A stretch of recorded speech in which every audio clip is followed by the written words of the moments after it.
Coming up in this episode, I'm going to share with you exactly what's on my to-be-read list.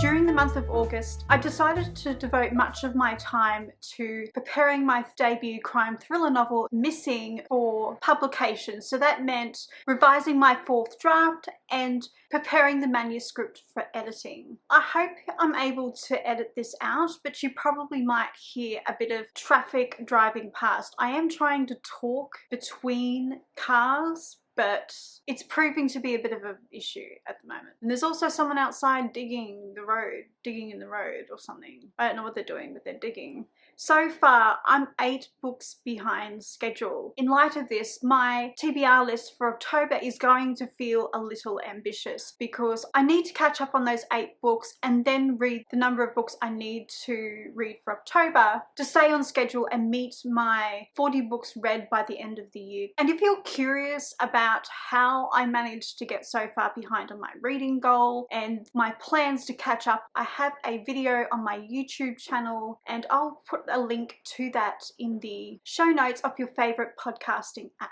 The first part of my TBR list are books on my Kindle and Audible apps. I've purchased the Kindle WhisperSync for Voice versions of these books where you purchase the Kindle book and then underneath the buy now button there is a little text that sort of says buy the audio version for, usually it's priced somewhere between $2.99 and $4.99. Sometimes I do see them ambitiously pricing the audiobook for $7.99, and I sort of think once the price gets to $7.99 there's a part of me that would prefer to purchase the audiobook using my Audible credit. At the moment I'm on a plan that's I get 1 credit a month, and usually 3 times a year, or maybe 2 or 3 times a year, I do purchase 3 credits for £18. I do listen to a lot of audiobooks.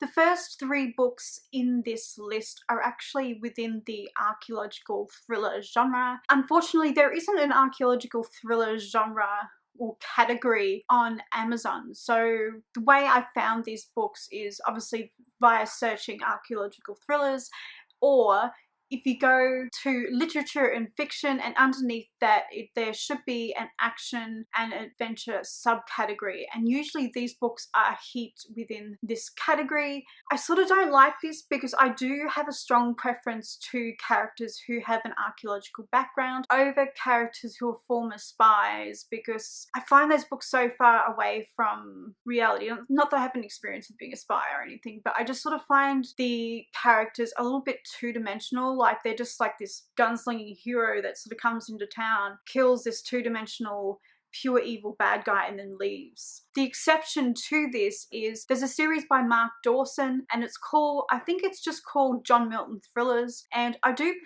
like John Milton as a character. I sort of feel these books do have an emotional depth to them. And just as a disclaimer, I've only ever read the first book in the series titled The Cleaner, and I absolutely love it. And this isn't a genre I particularly like. I think he really did capture the emotional depth that was necessary for the story, considering the background of the supporting characters and the tragedy that occurred within the timeline of the story. They had some really deeply sad moments, and I sort of felt like Mark Dawson gave those moments the proper emotional platform that they needed. At some stage, I will do an official review of The Cleaner by Mark Dawson on the Thriller Novel Nerd podcast. But back to my TBR list. The first book is The Spear of Atlantis by Andy McDermott, and it is book 14 in the Wild Chase series. I originally got hooked on this series when I read book 8, which is called Temple of the Gods. With this book and the next one, which is also in the same series, I started reading this series because I read Temple of the Gods, and I chose this one and The Spear of Atlantis because they had something to do with the discovery of Atlantis, and I'm considering writing a series of archaeological thrillers, and one of the books I wanted to write in this series was something about the discovery of Atlantis. Part of the reason I wanted to read these particular books about Atlantis is it wasn't necessarily about getting ideas, but making sure that I wasn't rehashing the same thing everyone else was rehashing, and I would take something new to this particular book. What I liked about this particular series is the author gives just enough information for you to be able to enjoy the book as a standalone without you having to go back and reading the previous 7 or 13 books in the series. And I'm assuming this book and the next book, which is titled The Midas Legacy, and that's also by Andy McDermott, and that book is book 12 in the Wild Chase series. Just so that you're aware, the names Wild and Chase are actually the last names of the two main characters in the story. It's quite an unusual way of naming a series, but that's how the author has chosen to name the books. But I'm assuming because I was able to read book 8 as a standalone, I'm able to read The Spear of Atlantis and The Midas Legacy in the same way without having to read all of the back history in these novels. The third book in the archaeological thriller section is The Lost Library by A.M. Dean. So this book is about discovering the lost library of Alexandria, and that alone is really what made me pick up and purchase the book.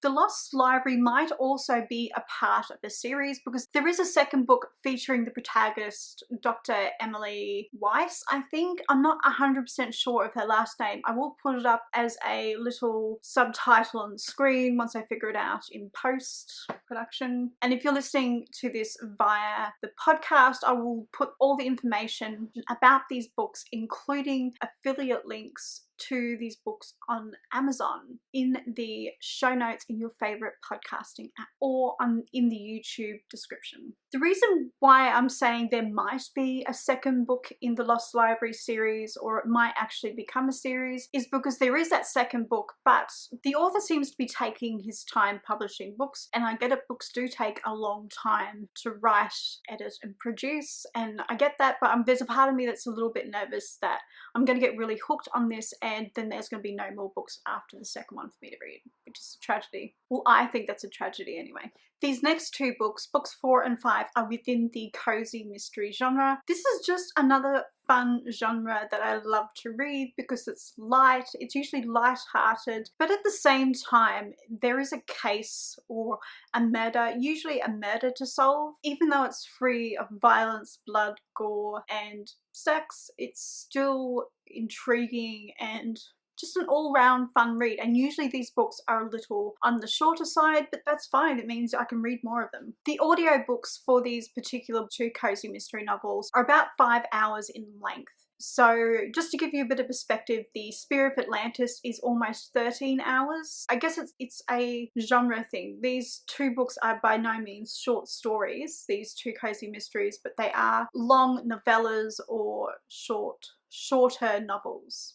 So book 4 on my list is Case of the Holiday Hijinks by J.M. Poole, and it's book 3 in the Corgi Case File Mysteries. Sorry, the Corgi Case Files series, and it's exactly what you think it is. So this middle-aged guy moves to a small town and he ends up with a corgi, and that corgi helps him solve mysteries. So I really love the dogs. So by the second novel, he ends up adopting or buying a second corgi. So in the third book, he has his 2 corgis, and I'm about 7% of the way through this story already, and I love it. It does, even though this book does have a sort of Christmas/holiday feel and is somewhat seasonally inappropriate for this time of year. As I'm recording this, it's the 9th of October, so it's clearly not Christmas, but I'm still really enjoying the story. It's a fun read. It's exactly what I expected from the book.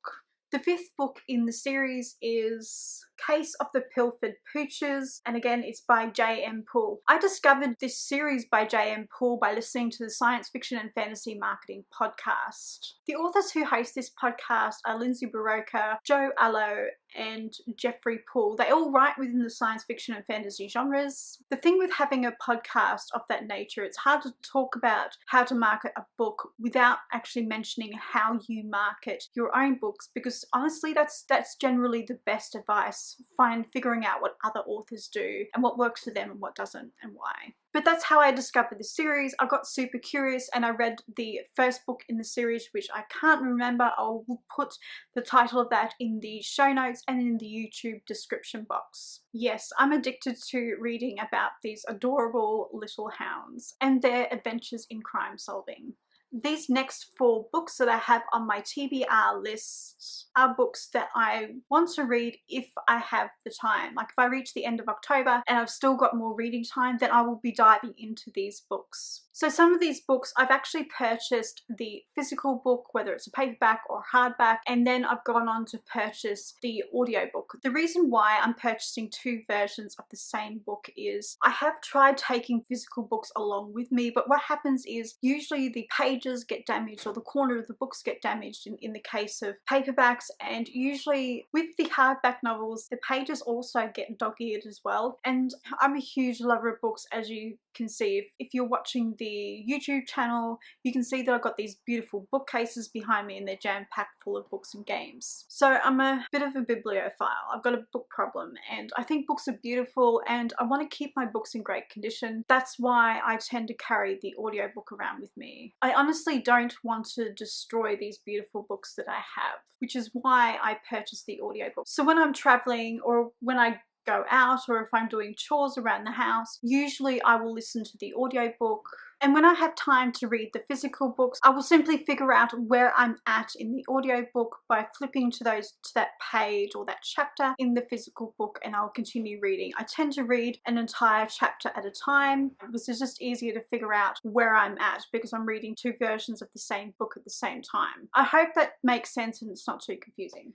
So the first book in the If I Have Time section is Along Came a Spider by James Patterson. I originally decided to purchase this book and this one after completing his masterclass in writing, and it was just general writing. It wasn't specifically, I didn't feel it was specifically thrillers.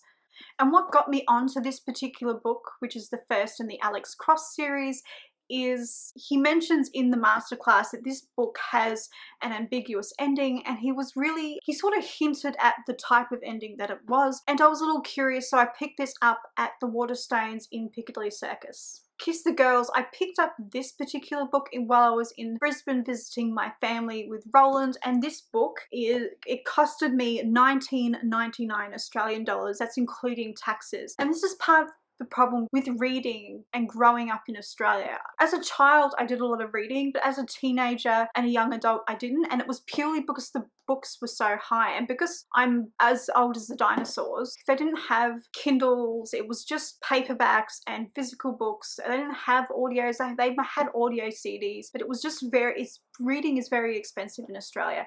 Obviously since the introduction of e-reading devices and ebooks, reading has become a little bit more affordable. It wasn't until I started writing, it wasn't until I started writing that I actually started to become a reader, and that was in 2011 when I moved to London. The books are just so much cheaper here. That book,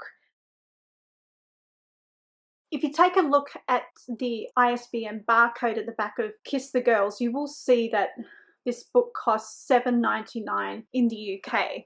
So that's roughly 10 Australian dollars. So the book is half the price on the other side of the world. It's just, books are so expensive in Australia, and honestly I don't know why.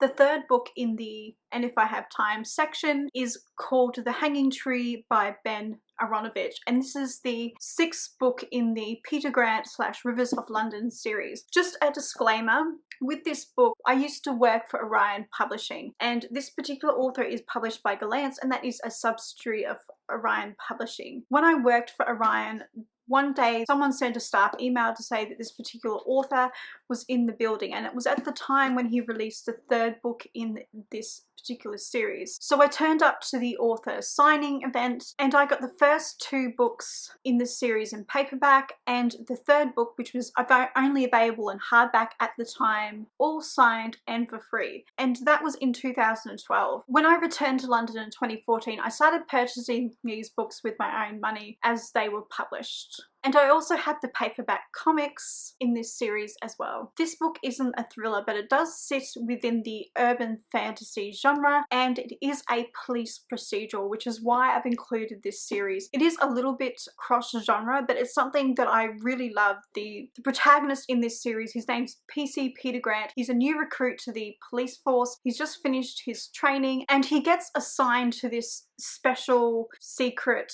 magical division of the police force, which is purely devoted to magic and crimes related to magical individuals. So PC Grant is super funny, he's quite witty, he is a younger-ish protagonist, but he's still too old to be considered young adult, so it's definitely an adult genre. But I absolutely love this series because it's set in London and you get to see all the interesting places in London. I just want to once again apologise for the background noise, like the weird hammering and the traffic. I've really tried to filter out as much of this as I can, but if it's filtering through on the video or the audio, then I just want to apologise. There's absolutely nothing I can do without committing crimes against people. This last book is called The President is Missing, and it's by James Patterson and Bill Clinton. I guess it's safe to say that this is a political thriller, and I purchased the beautiful hardback with the black cover and the gold embossing on the names and the beautiful red lined pages, and the book is absolutely beautiful. If you're listening to the audio version of this and you want to see what this book looks like, then I'll leave a time-stamped link to the video on my YouTube channel in the show notes on the podcast, and you just click on that and it'll take you to this particular spot in the video. I purchased this book purely because Bill Clinton wrote a book. I have a funny feeling he probably didn't do any of the actual writing, but he contributed a lot of insider knowledge to whatever goes on in the plot of this book. I have no idea the plot of this book. I just looked at it and the book was incredibly beautiful and it has an intriguing title, and it just happened to fall into my shopping cart